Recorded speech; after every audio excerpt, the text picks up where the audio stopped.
This is Pranay with torrents.com, and for today's lesson, we learned this song called Somewhere I Belong by Linkin Park.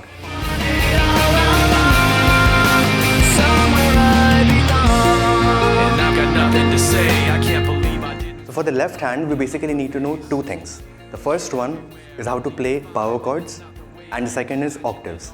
So for example, your B flat power chord would be your first finger on first fret of the A, third finger, third fret of your D string.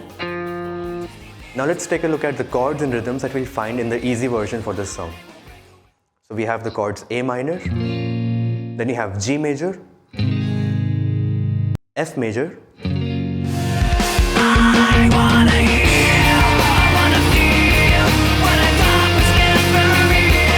So after this next set of verse and chorus, we have a bridge section.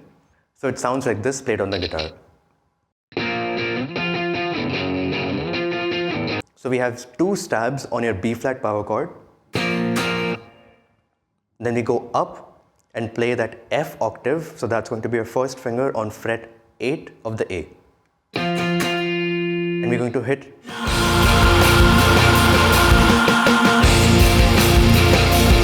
If you want to check out more songs like this that are hard rock songs, you can check out songs like Beat It, Final Countdown, or Don't Cry that are already there on the Torrents website.